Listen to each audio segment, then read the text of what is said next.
24వ వచనం అందరం కలిసి బిగ్గరగా చదువుదాం. దేవుడు ఆత్మ గనుక ఆయనను ఆరాధించువారు ఆత్మతోనూ సత్యంతోనూ ఆరాధింపవలను. ఆదికాండము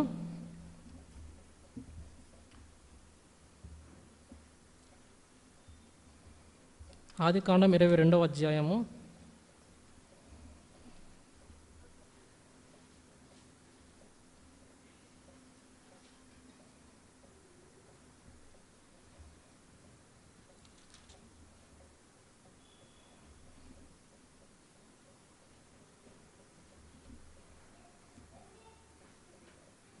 5వ వచనం. ఆదికాండం 22వ అధ్యాయం 5వ వచనం అందరం కలిసి చదువుదాం. తన పనివారితో మీరు గాడితో ఇక్కడనే ఉండుడి, నేను ఈ చిన్నవాడును అక్కడికి వెళ్ళి దేవునికి మ్రొక్కి మరలా మీ యొద్దకు వచ్చేదమని చెప్పి. దేవుని సహాయం కొరకే చిన్న ప్రార్థన చేసుకుందాం. మా ప్రేమ గల పరలోకపు తండ్రి, కూడా అచ్చుగడ ఇంతవరకు కాపాడుకుని వచ్చిన రక్షణ వందనములు. ప్రభు యొక్క పరిశుద్ధ నామములో మమ్మల్ని అందరినీ మందిరానికి తోడుకొని తీసుకొచ్చినందుకు వందనములు. ఇంకా మారు మధ్యలో అందుకు క్షేమంగా తీసుకురండి. ప్రభు యొక్క మహిమను కుమ్మరించండి. వచ్చిన ప్రతి ఒక్కరితో నాతో అందరితో మాట్లాడండి. ప్రభా మిమ్మల్ని ఆరాధించే వారుగా మమ్మల్ని చేయమని ప్రార్థిస్తూ, ప్రభా మీ నోటి బోరుగా ఉంచి నన్ను మరుగుపరిచి ప్రభా మీరే మహిమ పొందవలసిందిగా ప్రార్థిస్తూ ఈ చిన్న ప్రార్థన మీ కుమారుడు నా ప్రియ రక్షకుడు ప్రభు అయిన యేసుక్రీస్తు ప్రభువు పేరట వందములతో ప్రార్థిస్తున్నాను తండ్రి, ఆమేన్. చూడండి, యోహాను సువార్త 4వ అధ్యాయము 24వ వచనం.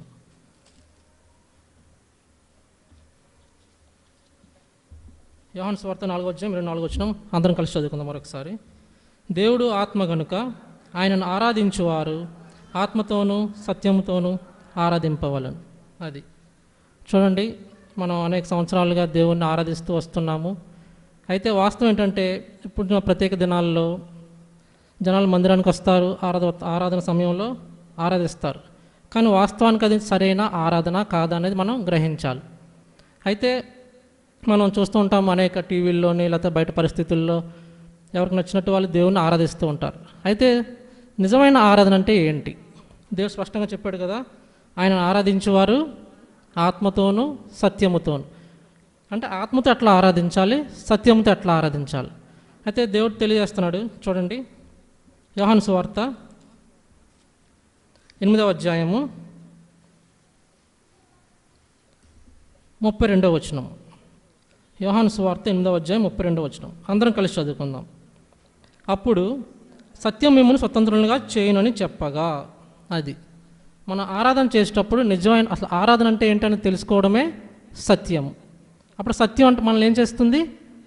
స్వతంత్రులుగా చేస్తుంది. చూడండి, ఆదికాండము 22వ అధ్యాయం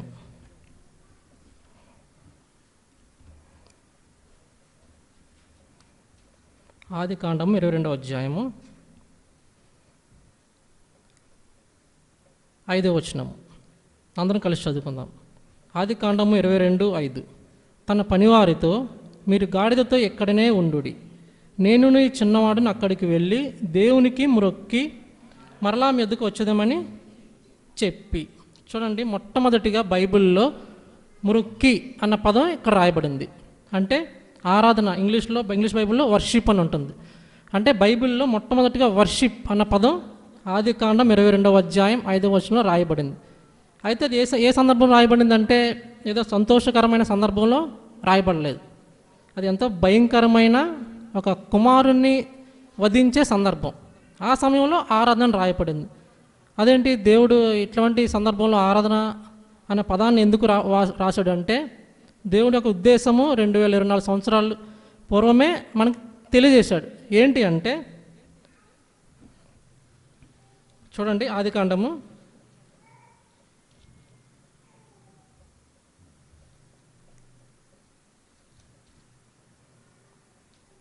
19వ అధ్యాయం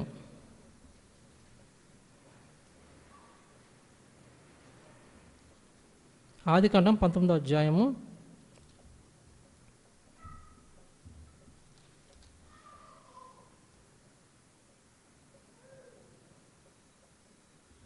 22వ అధ్యాయము మొదటి వచనం. ఆదికాండం 22 మొదటి వచనం. అందరం కలిసి చదువుకుందాం. ఆ సంగతులు జరిగిన తరువాత దేవుడు అబ్రహామును పరిశోధించాను. ఎట్లనగా ఆయన అబ్రహామా అని పిలువగా అతడు చిత్తం ప్రభు అన్నాడు. రెండవ వచనం కూడా. అప్పుడు ఆయన, నీ ఒక్కడై ఉన్న నీ కుమారుని అనగా నీవు ప్రేమించి ఇస్సాకును తీసుకొని మోరియా దేశంలోకి వెళ్ళి అక్కడ నేను నీతో చెప్పబో పర్వతములో ఒక దాని మీద దహన బలిగా అతను అర్పించమని చెప్పాను. అది ఇక్కడ చూడండి. ఆదికాండం 21వ అధ్యాయం వరకు అబ్రహాము పయనిస్తూ వచ్చాడు తన గుడారములతో. దేవుడు ఎక్కడికి వెళ్ళమంటే అక్కడికి వెళ్తూ వచ్చాడు. ఎక్కడైతే తన గుడారం వేసుకున్నాడో అక్కడ ఏం చేసేవాడు? బలిపీఠం కట్టేవాడు. అయితే ప్రత్యేకంగా 22వ అధ్యాయంలో మట్టుకు దేవుడు ఒక స్థలాన్ని చూపించాడు. ప్రత్యేకంగా నువ్వు బలి అర్పించాలి ఎక్కడ అనేది మొట్టమొదటిసారిగా దేవుడు ఒక స్థలాన్ని చూపించాడు. అంటే ఆరాధన అనేది మనం ఇంట్లో చేసుకోవచ్చు, బయట చేసుకోవచ్చు. అయితే దేవుడు ప్రత్యేకంగా ఒక స్థానాన్ని కోరుకున్నాడు. ఏంటి అంటే పరిశుద్ధుల మధ్యలో చేసే ఆరాధన. అదే మనం ప్రతి ఆదివారం అంతా మనం బిజీలో ఉన్నా సరే ఆదివారం ఎన్ని పనులు ఉన్నప్పటికీ మానుకొని మందిరానికి వస్తాం, దేవుణ్ణి ఆరాధిస్తాం. అయితే మన ఆరాధన దేవునికి ఆకర్షణీయంగా ఉందా లేదా అనేది మనం చూసుకోవాలి. అప్పుడే మన ఆరాధన అనేది స్వీకరించబడుతుంది. అయితే మరి అబ్రహాంకి ఆరాధన అన్న పదం ఎందుకు వాడాడు? అబ్రహాం అంటే తనకి మనలాగా బోధకులు ఎవరు లేరు, బైబిల్ లేవు, ఏమీ లేవు. అయితే మరి ఆరాధన అనేది ఏంటి అని అబ్రహాం ఎలా తెలుసుకున్నాడంటే చూడండి. ఆదికాండం 22:2 వచనం. అందరం కలిసి చదువుకుందాం. అప్పుడు ఆయన, నీకు ఒక్కడైనా నీ కుమారుని అనగా నీవు ప్రేమించి ఇస్సాకును తీసుకొని మోరియా దేశంలోకి వెళ్ళి అక్కడ నేను నీతో చెప్పబో పర్వతములలో ఒక దాని మీద దహనబలిగా నర్పించమని చెప్పాను. అది దేవుడు ఎప్పుడైతే ఈ మాట చెప్పాడో అబ్రహాంకి అర్థమైపోయింది. అయితే ఇప్పుడు మనం చూస్తూ ఉంటాం కదా, అబ్రహాము అప్పుడే 100 సంవత్సరాలు దాటిపోయాయి. తన జీవితంలో ఇంకా మిగిలింది ఏంటి? కేవలం తన ప్రియమైన కుమారుడు, వాగ్దాన కుమారుడు. తన వయసు అయిపోయింది, ఆస్తులనే ఏం చేసుకోలేడు, భార్య ఉంది, అనేక మంది సేవకులు ఉన్నారు, పని వాళ్ళు ఉన్నారు. అయితే దేవుడు ఏం చేశాడు? పరిశోధిద్దామని చూశాడు. అయితే దేవుడు అడిగాడు, నీవు ప్రేమించుచున్న ఒక్కగానొక కుమారుడైన ఇస్సాకు. అయితే గమనించండి, మన జీవితంలో కూడా ఆరాధన అంటే మనం దేవుడు మనకి ఇచ్చిన మేలులు మనం తలంచుకొని, ప్రభువా నువ్వు నాకు చేసిన మేలుని బట్టి, నా కుటుంబాన్ని బట్టి, సంఘాన్ని బట్టి మీకు వందనాలని చెప్పి ఆరాధించేస్తాం. అయితే వాస్తవానికి అది ఆరాధన కాదు. అదేంటది? కృతజ్ఞత, స్తుతి. మన ఆరాధన సమయంలో వచ్చి దేవునికి స్తుతి ఇస్తున్నాం, కృతజ్ఞత చెల్లిస్తున్నాం. అయితే దేవుడు కోరుతున్నది ఏంటంటే ఆరాధన. ఆరాధన అన్నది స్తుతికి కృతజ్ఞతకి పూర్తిగా వ్యత్యాసం అది. అయితే మనం ఇన్ని సంవత్సరాల విశ్వాసిని లేకపోతే అన్ని సంవత్సరాల విశ్వాసం చెప్పుకుంటాం, కానీ నిజమైన ఆరాధన అంటే ఏంటో మనకి ఇప్పుడు కూడా తెలియదు. వాస్తవానికి ఆరాధన అంటే ఏంటంటే పూర్తిగా మన చేతులు ఖాళీ చేసుకోవటం. చూడండి, ఆదికాండం 22వ అధ్యాయము 2వ వచనం. మరొకసారి అందరం కలిసి. అప్పుడు ఆయన, నీకు ఒక్కడైనా నీ కుమారుని అనగా నీవు ప్రేమించి ఇస్సాకును తీసుకొని మోరియా దేశంలోకి వెళ్ళి అక్కడ నేను నీతో చెప్పబో పర్వతంలో ఒక దాని మీద దహనబలిగా అతను అర్పించమని చెప్పాను.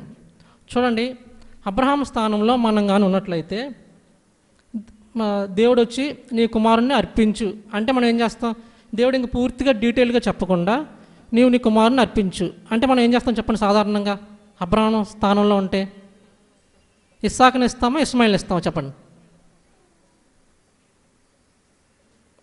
దేవుడు ఏం చెప్పకుండా నీ కుమారుని బలివ్వు అంటే మనం ఏం చేస్తాం చెప్పండి? సాధారణంగా అబ్రహాం స్థానంలో ఉంటే ఇస్మాయిల్ని ఇచ్చేస్తాం, అవును కదా? సాధారణం అది. అయితే దేవుడు చూడండి స్పష్టంగా చెప్పాడు, అబ్రహాం ఇలాంటి చేస్తాడని తెలిసి నీకు ఒక్కడై ఉన్న నీ కుమారుని అంటే ఇస్మాయిల్ని కుమారుడు లెక్కలో తీసుకురాలేదు. కేవలం వాగ్దాన పుత్రుని మాత్రమే నీ ఒక్కడైన కుమారుడు అంటే ఇస్మాయిల్ని తీసేశాడు. మరి చూడండి ఇంకొకసారి, నీవు ప్రేమించి ఇస్సాకును అంటే ఏదో కొడుకు ప్రేమ కాదు, నీవు ప్రేమించి ఇస్సాకును తీసుకొని మోరియా దేశంలో వెళ్ళి అంటే అబ్రహాం బలి ఇవ్వాలంటే తన ఆస్తులను ఇవ్వచ్చు, ఇంకెలాగా సారా ముసలి అయిపోయింది కాబట్టి సారాని ఇచ్చేమని ఇచ్చేస్తాడు, అవును కదా? కానీ ఇస్మాయిల్ని ఇచ్చేయగలడు, ఆస్తిని ఇచ్చేయగలడు. కానీ అబ్రహాం తన జీవితంలో ఉన్న ఒకే ఒక్క ప్రథమ స్థానం ఏంటి? ఇస్సాకు. ఆ ఇస్సాకునే ఇచ్చేయమన్నాడు దేవుడు. అయితే అబ్రహాం వెనుకాడా? వెనుకాడలేదు.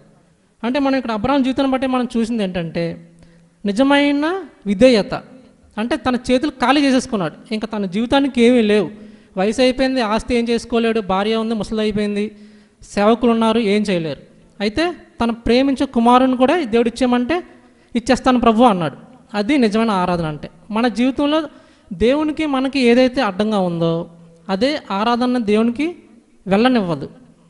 మన జీవితంలో కొన్నిసార్లు మన పిల్లల్ని మన స్థానంలో దేవుని స్థానంలో పెట్టుకుంటాం, లేకపోతే మన ఉద్యోగాన్ని, లేకపోతే మన చదువుల్ని. అయితే మనం వాస్తవానికి మనం మర్చిపోతూ ఉంటాం. ఏంటి, ఆ ఉద్యోగం ఇచ్చింది ఎవరు? దేవుడు. ఆ పిల్లల్ని ఇచ్చింది ఎవరు? దేవుడు. మనకు ఆ స్థాయిని ఇచ్చింది ఎవరు? దేవుడు. అయితే దేవుని మందిరానికి రావడానికి కారణాలు చెప్తుంటారు, రకరకాల కారణాలు. చూడండి, ఇప్పుడు మనకి తండ్రి ఎవరైనా మనకి 100 రూపాయలు ఇచ్చి ఎరా వెళ్ళి కొనుక్కో సామాన్లు, ఏదో సరదాగా కొనుక్కో అనుకున్నాడు అనుకోండి, ఏం చేస్తాం? 100 రూపాయలు తీసుకుని జోబులో పెట్టుకుంటాం. మళ్ళీ ఇదే తండ్రి పిలిచి ఒక 5 రూపాయలతో ఏదైనా కొని తీసుకురారా నాకు అంటాడు. అప్పుడు ఏం చేస్తాం? 100 రూపాయలు 5 రూపాయలు కొని ఇచ్చేస్తాం, 95 రూపాయలు మనవే. అయితే దేవుని విషయానికి వచ్చేసరికి మనం చాలా భారంగా ఆలోచించేస్తాం. అరే దేవుడికి ఇవ్వాలా, మన సమయాన్ని దేవునికి ఇవ్వాలా, ఏదో ఆదివారం వచ్చేసి ఒక 3 గంటలు అందరిలో పాటు కూర్చొని పాటలు పాడేస్తే, లేకపోతే ప్రభావం చేసిన మేలుకే నీకు వందనములు అని చెప్పేస్తే ఆరాధన అనుకుంటాం. అయితే వాస్తవానికి ఆరాధన దేవుని వద్దకు చేరదు. దేవుడు నిజమైన ఆరాధన కోరేది ఏంటంటే ప్రథమ స్థానం. మన జీవితంలో భూమి మీద ఉన్న అన్నిటికంటే మనం ప్రథమ స్థానం దేవునికి ఇస్తామో అప్పుడు దేవుడు మన ఆరాధన స్వీకరిస్తాడు. అందుకే కదా యోహాను 4:4లో ఆత్మతోనూ సత్యముతో, అది నిజమైన ఆరాధన అంటే. అయితే అబ్రహాము చూడండి 5వ వచనము మరొకసారి 22:5 అందరం కలిసి చదువుకుందాం. తన పనివారితో మీరు గాడిదతో ఇక్కడనే ఉండుడి, నేను ఈ చిన్నవాడిని అక్కడికి వెళ్ళి దేవునికి మ్రొక్కి మరలా మీ యొద్దకు వచ్చేదామని చెప్పి. అది చూడండి, దేవునికి మ్రొక్కి అంటే తన జీవితంలో ఉన్న ప్రథమ స్థానాన్ని అర్పించడమే మ్రొక్కుబడి అని అబ్రహాం తీర్మానించుకున్నాడు. అందుకే అబ్రహాము తన తీర్మానాన్ని బట్టే విశ్వాసులకు ఏమయ్యాడు? తండ్రి అయ్యాడు. అది కాబట్టి ఈ లోకంలో మనం ఇప్పుడున్న పరిస్థితుల్లో సాతాను ఏం చేస్తూ ఉంటాడంటే దేవునికి ఆరాధన వెళ్ళనివ్వడు. మన ఆది నుంచి చూస్తాం కదా, దేవుని యొక్క స్థానాన్ని కోరుకున్నాడు అపవాది, అవునా కదా? ఆది నుంచే అవ్వను ఏం చేశాడు? ఇది నిజమా అని శోధించాడు, ఒక డౌట్ క్రియేట్ చేశాడు, ఒక అనుమానం. అప్పటి నుంచి ఏమవుతుందంటే ఇప్పుడు కూడా సంఘాల్లో చాలామంది చూస్తుంటాం కదా, కొన్ని అంటే దేవుని దయ వల్ల మన సహవాసంలో దేవుడు మనకు మంచి క్రమాన్ని ఇచ్చాడు. చాలా డినామినేషన్స్లో చూస్తుంటాం కదా, అందరూ పాటలు పాడుకుంటూ చేతులు ఎత్తేసి ఆరాధిస్తూ ఉంటారు, అవును కదా? కొంతమంది పాటలు పాడుతూ ఇలా లీనమైపోతూ వాయిద్యాల ద్వారా ఊపు వచ్చేస్తుంటారు, అందరికీ ఏదో ఉద్రేకం వచ్చేస్తుంది. అది ఆరాధన కాదు. నిజమైన ఆరాధన అంటే ఏంటంటే మ్రొక్కుబడి. ఆ మ్రొక్కుబడి ఏంటంటే ప్రథమ స్థానాన్ని దేవునికి ఇవ్వటం. చూడండి కీర్తనలు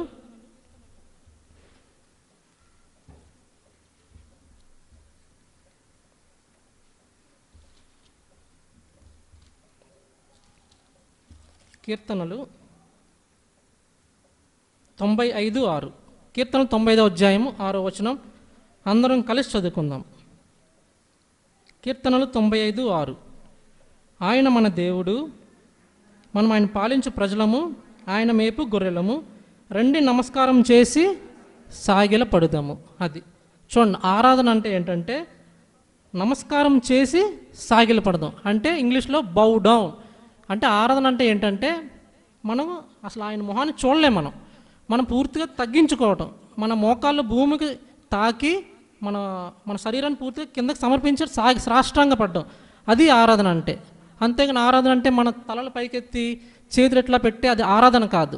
సాతాను ఎట్లా ఇప్పుడున్న లోకంలో విశ్వాసులందరినీ అట్లా మోసగిస్తున్నాడు. దేవునికి నిజమైన ఆరాధన వెళ్ళకపోతే అది దేవుడు ఎంతో చింతిస్తున్నాడు. అరే ఇన్ని సంవత్సరాలుగా వీళ్ళు ఎదుగుతున్నారు, నిజమైన సత్యముతో ఆత్మతో ఆరాధించలేని మనుషులుగా తయారయ్యారని దేవుడు బాధపడుతున్నాడు. అందుకనే దావీదు మహారాజు చూడండి, తన రాజ్యంలో రాజుగా ఉన్నప్పుడు ఈ పాటలు రాయలేదు. ఎప్పుడు రాశాడు? అడవుల్లో గుహల్లో తరమబడుతున్నప్పుడు, కష్టాల్లో ఉన్నప్పుడు, ఇబ్బందుల్లో ఉన్నప్పుడు, తన హృదయం విరిగిపోయినప్పుడు ఈ పాటలు రాశాడు, అవునా కదా?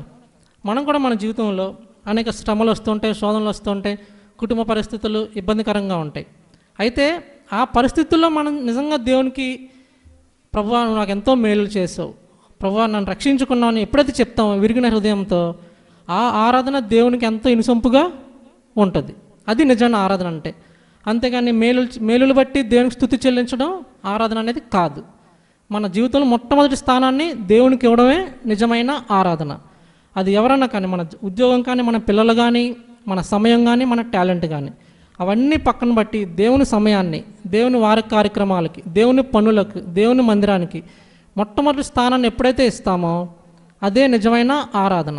అదేదో ఆదివారం మాత్రం జరిగే ఆరాధన కార్యక్రమం కాదు, వారం మొత్తం రోజు జరిగే కార్యక్రమం అది ఆరాధన అనేది.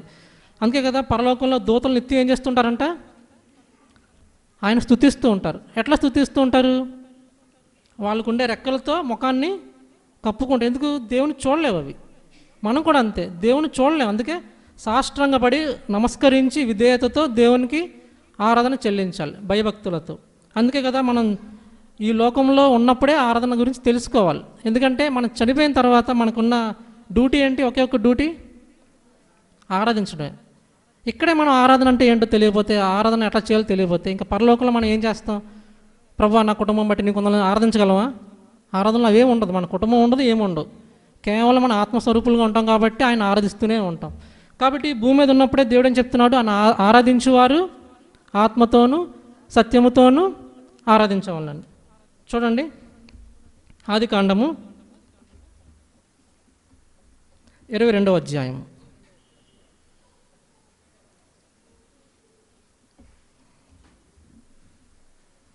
ఆదికాండము 22వ అధ్యాయం 3వ వచనం అందరం కలిసి చదువుకుందాం. ఆదికాండం 22:3. తెల్లవారినప్పుడు అబ్రహాము లేచి తన గాడిదకు గంట కట్టి తన పనివారుల ఇద్దరిని తన కుమారుడు ఇస్సాకును వెంటబెట్టుకుని దహన బలి కొరకు కట్టెలు చీల్చి లేచి దేవుడు తనతో చెప్పిన చోటికి వెళ్ళెను. 4వ వచనం కూడా. 3వ నాడు అబ్రహాము కన్నులెత్తి దూరం నుండి ఆ చోటు చూచి. అది చాలు. చూడండి, 22, 3, 4 వచనంలో దేవుడు చెప్పిన పనికి అబ్రహాం ఎన్ని పనులు చేశాడో చూడండి. మొట్టమొదటిగా ఏం చేశాడు? లేచినాడు. తర్వాత గాడిదకు గంత కట్టాడు. తర్వాత ఇద్దరు పనివారిని తీసుకున్నాడు. తర్వాత కుమారుని వెంట పెట్టుకున్నాడు. తర్వాత దహన బలి కొరకు కట్టెలు చీల్చి, తర్వాత దేవుడితో చెప్పి చోటికి వెళ్ళాను. 4వ వచనంలో 3వ నాడు. అంటే చూడండి, ఒక ఆరాధన సమర్పించడానికి ఇన్ని పనులు చేయాల్సి వచ్చింది. అవును కదా? చూడండి, ఇవన్నీ మామూలు విషయాలు కాదు. ఒక ఆరాధన చేయడానికి వెళ్ళాలంటే 3 దినాల ప్రయాణం చేశాడు అబ్రహాం. అంటే చూడండి, దేవునికి ఎంత విధేయత చూపించాడు. మనం దినాల్లో చేయగలమా? మన ఊర్లు కానీ మన ఇల్లులు కానీ దూరంగా ఉన్నాయి చెప్పండి మందిరానికి? మహా అయితే ఒక అరగంట దూరం ఉంటుందేమో. కానీ నిజంగా మందిరానికి ఆతృతతో రావాలన్న ఆశతో వస్తున్నామా, లేకపోతే ఏదో ఆచారంగా వస్తున్నామా? అటువంటి ఆచారంగా వస్తే మన ఆరాధన దేవుడు స్వీకరించడు. అందుకే కదా అబ్రహాం ఏమయ్యాడు? విశ్వాసులకు తండ్రి అయ్యాడు. అది చూడండి, 5వ వచనం మరొకసారి. తన పనివారితో మీరు గాడిదతో ఇక్కడనే ఉండుడి, నేను ఈ చిన్నవాడిని అక్కడికి వెళ్ళి దేవునికి మొక్కి మరలా మీ వద్దకు వచ్చేదమని చెప్పి. అది చూడండి, అబ్రహాము తన ఒక్కగానొక్క కుమారుడు ఇస్సాకును అర్పించడానికి వెనుదీయలేదు. అయితే ఇదే సందర్భంలో దేవుడు తన ప్రియకుమారుడైన యేసు ప్రభు వారిని, ఆయన ఒక్కగానొక్క కుమారుణ్ణి మన కొరకు అర్పించడానికి వెనుదీయలేదు. ఇక్కడ అబ్రహాం ఎట్లా యేసు ప్రభు దేవుడికి తండ్రి అయిన దేవుడికి సాదృశ్యంగా ఉన్నాడు. ఇక్కడ ఈ ప్రస్తుతం మన కాలంలో మనకి తండ్రి అయిన యెహోవా దేవుడు ఆయన కుమారుడైన యేసు ప్రభు వారిని ఇవ్వటానికి వెనుదీయలేదు. అయితే మనకి స్టోరీ తెలుసు, ఏమవుద్ది? ఇస్సాకు చావడు అని తెలుసు మనకి. కానీ అబ్రహాంకి అప్పుడు తెలుసా ఇస్సాకు చావడం అని? తెలియదు. అంటే ఇంకా చచ్చిపోయినట్టు ఇస్సాకు. అట్లా నిర్ణయం తీసుకున్నాడు. మనం కూడా దేవునికి ఆరాధన అర్పించినప్పుడు దేవుని నుంచి ఆశించి మనం ఇవ్వటం కాదు. నువ్వు నాకు ఇవ్వకపోయినా నా ఆరాధన నీకే అని మనం దేవునికి మనస్ఫూర్తిగా అర్పించాలి. ఈ లోకంలో మనకి ఎన్ని కష్టాలు వచ్చినా, మనకి ఇబ్బందులు వచ్చినా, కుటుంబ పరిస్థితులు బాగోకపోయినా, ఆర్థిక సమస్యలున్నా దేవుని నుంచి ఏం కాకూడదు? దూరం అవ్వకూడదు. దేవుని చెల్లించాల్సిన ఆరాధన ఆయన సమర్పిస్తూనే ఉండాలి. రోజు ఉదయం లేచిన వెంటనే మొట్టమొదటిగా ప్రభువా ఈరోజు అంతా కాపాడు, అది ఇది అని ఆడడం కాకుండా ఫస్ట్ మొట్టమొదటిగా లేచి చేయాల్సిన పని ఏంటి? మనం ఆరాధించాలి. ప్రభువా నన్ను జగత్తు పునాది వేయబడక ముందే రక్షించుకున్నావు అని ఆయనకి వందనాలు చెల్లించాలి. అది ఆరాధన అంటే. వారం రోజులు మనం ఎప్పుడైతే చేస్తామో ఆరాధన, అప్పుడు మనం ఆదివారం వచ్చి చేసే ఆరాధనే దేవుడు అంగీకరిస్తాడు. కేవలం ఆదివారం వచ్చి బలలో పాల్పడినంత మాత్రాన మనం భక్తిపరులం అయిపోము, పరలోకం వెళ్ళాము. కేవలం ఇది ఏంటంటే దినచర్య. అంటే అబ్రహాం చూడండి, మొరియా పర్వతం రాకముందు నుంచి ముందు 3 రోజులన్నీ ఏం చేశాడు? ఆ ఆరాధన కొరకైనా సిద్ధపాటులో ఉన్నాడు, ప్రయాణంలో ఉన్నాడు. మనం కూడా ఈరోజు ఆదివారం వచ్చాము, మళ్ళీ సాయంత్రం బయటికి వెళ్ళగానే మళ్ళీ వారం రోజులు మామూలు జీవితం గడిపేసి మళ్ళీ ఆదివారం నీట్గా రెడీ అయ్యి వచ్చేసి కూర్చున్నంత మాత్రాన మన ఆరాధన దేవుడు స్వీకరించడు. వారం రోజులు అదే మనసుతో, అదే భయంతో, విశ్వాసుల మధ్య ఎట్లా మనం భక్తిపరులుగా కనపడతామో మన పరిస్థితుల్లో కూడా అట్లాగే కనపడాలి. మన ఖాళీ సమయంలో దేవుని నుంచి అడగడం కాకుండా దేవునికి ఏం చేయాలి? మనం స్తుతి చెల్లించాలి, వందనాలు చెల్లించాలి. ప్రభువా నీకు వందనాలు ప్రభువుని ఆరాధించాలి. అప్పుడే మనం ఈ లోకంలో నిజమైన ఆరాధన దేవునికి సమర్పించగలం. చూడండి యోహాను సువార్త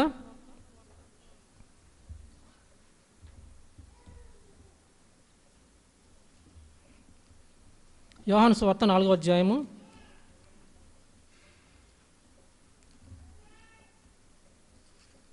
24వ వచనం. అందరం కలిసి చదువుకుందాం. యోహాను సువార్త 4వ అధ్యాయము 24వ వచనం. దేవుడు ఆత్మ కనుక ఆయనను ఆరాధించేవారు ఆత్మతోనూ సత్యంతోనూ ఆరాధింపవాలను. అది చూడండి, ఆత్మతో సత్యముతో. చూడండి, అబ్రహాము ఆరాధన చేసినప్పుడు అక్కడ వాయిద్యములు ఉన్నాయా? పోనీ 3వ వ్యక్తి ఉన్నాడా? సౌండ్ సిస్టమ్ ఉందా? లైటింగ్స్ ఉన్నాయా? స్టేజ్ ఉందా? ఏమీ లేవు. ఒక పండు ముసలి వ్యక్తి, ఒక కుర్రవాడు, కేవలం 2 వ్యక్తుల మధ్య ఏం జరిగింది? ఆరాధన జరిగింది. అది ఎప్పుడైతే మనం పరిపూర్ణ విధేయత చూపిస్తామో అప్పుడు దేవుడు ఆరాధనని స్వీకరిస్తాడు. అందుకే చూడండి, మన విశ్వాసులు చాలామంది దారి తొలగేస్తున్నారు. ఇంకా ఎంతకాలం ఈ సహవాసంలో ఉంటామని చెప్పి బయట డినామినేషన్స్కి, బయట సంఘాలకి అట్రాక్ట్ అయిపోతున్నారు. ఎందుకని? పెద్ద పెద్ద సౌండ్ సిస్టమ్స్ ఉంటాయని, పెద్ద పెద్ద వాయిద్యములతో అందరూ గెంతులు కేకలేసేస్తారని. కానీ నిజంగా దేవుడు అది ఇష్టపడతాడా? ఇష్టపడాడు. దేవుడు నిజంగా కోరేది ఏంటంటే ఆత్మతో సత్యంతో మాత్రమే ఆరాధించాలని. అది దేవుడి యొక్క కృప బట్టి మనందరం యొక్క సహవాసంలో ఆయన నిజమైన ఆరాధన ఏంటని మన పితరులు, మన పూర్వులైన వారికి తెలియజేశాడు. దాన్ని మనకు తెలియజేస్తూ వస్తున్నాడు. దాన్ని మనం తర్వాత తరానికి తెలియజేయాలి. అది నిజమైన ఆరాధన అంటే. కాబట్టి మన చేతులతో చేసేది కాదు, మన నోటితో చేసేది కాదు నిజమైన ఆరాధన అంటే. ఆరాధన అనేది మన హృదయంలో నుంచి, నిజమైన విధేయత అనేది ఆరాధన. అది నోటి మాటలు కాదు. అందుకే మనం చూస్తుంటాం కదా, దావీదు జీవితంలో కానీ అబ్రహాం జీవితంలో కానీ గొప్ప గొప్ప వాళ్ళు ఏదో పుట్టగానే రాజులు అయిపోలేదు, పుట్టగానే తండ్రులు అయిపోలేదు. దానికి రాకముందు ఎన్నో పరిస్థితులు గుండా పరిగెట్టారు, తరమపడ్డారు. అప్పుడు దేవునికి దగ్గరగా వెళ్ళారు. మనం కూడా మన యవన జీవితంలో, లేకపోతే మన పెళ్లి విషయాలకు వచ్చేసరికి, లేకపోతే చదువు వచ్చేసరికి ఏమనుకుంటాం? బాగా సెటిల్ అయిపోవాలి, లేకపోతే బాగా మంచి స్థానానికి వెళ్ళిపోవాలి, మందిరంలో వచ్చిన అందరూ గొప్పగా అనుకోవాలి అని అనుకుంటాం. కానీ వాస్తవానికి మన గొప్పతనాన్ని, మన చదువు అన్నిటినీ మనం మందిరం బయటే వదిలేసి మందిరంలోకి రావాలి. అందుకే భక్తిగా చెప్తున్నారు కదా, అందరూ సమానమే అని. అంటే మన స్థాయి కానీ మన హోదా కానీ మందిరం బయటే ఉంచేయాలి. మందిరంలోకి అడిగిపెట్టినప్పుడు అందరం సాగిలపడి ఆయన నమస్కరించాల్సిందే. ఘనత మహిమ ఎవరికి వెళ్ళాలి? దేవుడికి. మనం చాలా చూస్తుంటాం కదా, ఈ సేవకుడు ప్రార్థన చేసినప్పుడు నాకు స్వస్థ వచ్చింది, ఇది చేసినప్పుడు నాకు ఉద్యోగం వచ్చిందని. అంటే మహిమ ఎవరికి వెళ్తుంది? అది సేవడికి వెళ్తుంది. కానీ దేవుడు ఇష్టపడాడు. దేవుడు కోరేది మహిమ కేవలం దేవుడికి మాత్రమే చెందాలి. అందుకే చూడండి, మన మోసే కాలంలో దేవుడు బలిపీఠం మీద కొన్ని వస్తువులు అర్పించమంటాడు. ఏంటవి? జంతువుల్ని, తర్వాత సాంబ్రాన్ని. సాంబ్రాన్ని ఎందుకు అడిగాడు దేవుడు? తేనె అడగచ్చు కదా. చూడండి, అప్పుడు ఏమవుతుందంటే, దీన్ని కాల్చినప్పుడు మనం ఒక జంతువుని కాల్చామనుకోండి, కాల్చిన తర్వాత ఏమవుద్ది? వస్తుంది ఒక మాంసం. అది ప్రధాన యాజకుడు తీసుకోవచ్చు. కానీ సాంబ్రాన్ని అగ్గిలో వేసినప్పుడు అది ఎవరైనా తీసుకోగలరా? కరిగిపోద్ది, ఇంకొండదు. కానీ ఆ సాంబ్రాన్ని ధూపం ఎక్కడికి వెళ్తుంది? దేవుడికి. అంటే ఆ ధూపం అనేది దేవుడు తప్ప ఎవరికి చెందకూడదు. సేవకుడికి కానీ, బయట పెద్ద పెద్ద రెవరెండ్స్ అనిగా చెప్పుకునే వాళ్ళు ఎవరు కూడా ఆ మహిమ అనేది వెళ్ళకూడదు. అందుకే దేవుడు సాంబ్రాన్ని అడిగాడు. కానీ మన విశ్వాసులుగా మనం ఏం చేస్తున్నాము? తేనె వేస్తున్నాం. తేనె అంటే ఏంటి? తేనె మాటలు, తేనె ఆరాధన. అంటే పక్క వాళ్ళు విన్నప్పుడు రుచిగా ఉండాలి, అరే ఈ సిస్టర్ భలే ఆరాధిస్తుంది అని అనుకోవాలని ఆరాధిస్తాం. అదేమవుతుంది? తేనె. తేనె కాల్చినప్పుడు ఏమవుద్ది? జిగురైపోయి ఎందుకు పనిచేయదు. అదే సాంబ్రాణి ఏమవుతుంది? మంచి సువాసన వస్తుంది. అది దేవుడు కోరేది. విరిగినలి హృదయంతో ఆరాధన చేయడం అంటే అది. మన సాంబ్రాణి తయారవ్వాలంటే ఎంతో ఒక ప్రాసెస్ ఉంటుంది. ఎంతో నలగొడితే కానీ సాంబ్రాణి తయారవ్వదు. కానీ చివరికి ఏమవుతుంది? అది కరిగిపోతూ సువాసన ఇస్తుంది. ఆ సువాసన ఎవరైనా పట్టుకెళ్ళగలరా?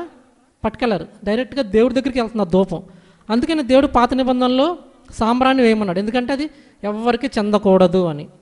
అయితే కొత్త నిబంధనలో దేవుడు ఏం కోరుతున్నాడంటే మన ఆత్మతో సత్యముతో చేసే ఆరాధన. అది ఎప్పుడు వస్తుందంటే దేవునికి మన జీవితంలో మొదటి స్థానాన్ని ఎప్పుడైతే ఇస్తామో అప్పుడు ఆ ఆరాధన డైరెక్ట్గా దేవుడి దగ్గరికి వెళ్తుంది.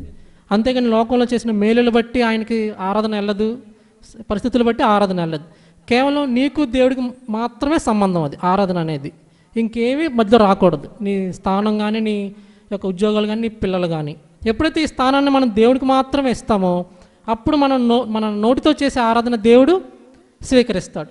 చూడండి, చివరిసారి చదువుకుందాం. యోహాను సువార్త 4వ అధ్యాయము 24వ వచనం. దేవుడు ఆత్మ గనుక ఆయన ఆరాధించేవారు ఆత్మతోనూ సత్యముతోనూ ఆరాధింపవాలను. కాబట్టి ఇక్కడ కూర్చున్న అందరూ మనం కూడా ప్రభు అయిన యేసు ప్రభువారు ఆయన తన తండ్రి మాటకు విధేయత చూపాడు. అక్కడైతే ఇస్సాకుకి పొదల్లో ఏం దొరికింది? ఒక గొర్రెపిల్ల దొరికింది. అయితే మన కోసం ఆ బలిపీఠ స్థానంలో ఎవరు ఉండాలి? వాస్తవానికి నువ్వు నేను ఉండాలి. అయితే యేసు ప్రభువారు తండ్రికి విధేయత చూపించాడు. అబ్రహాంకి ఇస్సాకు ఎట్లా విధేయత చూపించాడో ప్రభువైన యేసుక్రీస్తు ప్రభువారు తన తండ్రికి పూర్తిగా విధేయత చూపించాడు. అయితే యేసు ప్రభువారికి తెలుసు ఆ బలిపీఠంలో గొర్రెపిల్ల ఉండదు, నేనే ఆ గొర్రెపిల్లను. ఇస్సాకైతే గొర్రెపిల్ల దేవుడు పెట్టాడు, కానీ యేసు ప్రభువారికి గొర్రెపిల్లను పెట్టారా? పెట్టలేదు. ఆయన స్వయంగానే అర్పించుకున్నాడు. అది నిజమైన ఆరాధన. కాబట్టి ఇస్సాకు ఏ విధంగా గొర్రెపిల్ల స్థానాన్ని దేవుడిచ్చాడో మన స్థానంలో యేసు ప్రభువారు 2024 సంవత్సరాల క్రితం ఆ శిలువలో మరణించి ఆయన శిలువలో కాచిన రక్తంతో మన పాపాలన్నీ కడిగారు. ఇక మనం బలిపెట్టాల్సిన పని లేదు, మనం చింతించాల్సిన పని లేదు. కేవలం ఆయన చేసిన మేలు జ్ఞాపకం చేసుకొని ఆత్మీయమైన మేలు, అవి కూడా శరీర సంబంధమైనవి కావు, ఆయన ఆత్మలో చేసిన కార్యాలు, అంటే మనం రక్షించుకోవటం, జగత్తు పునాది వేయకమనక ముందే మనల్ని ఎన్నుకోవటం, ఇవి నిజమైన కార్యక్రమాలు. అంటే వీటి మనం తలంచుకొని ప్రభువా నా కొరకు రక్తం చిందించావు, నీ కుమారుణ్ణి నా కొరకు వినిదీయక శిలువలో బలి అర్పించావని ఎవరైతే నిజంగా ఆత్మతో ఆయన ఆరాధిస్తారో, సత్యంతో ఆరాధిస్తారో అటువంటి ఆరాధన దేవుడు స్వీకరిస్తాడు. అటువంటి ఆరాధనలోకి ప్రభు మనల్ని నడుపునుగాక.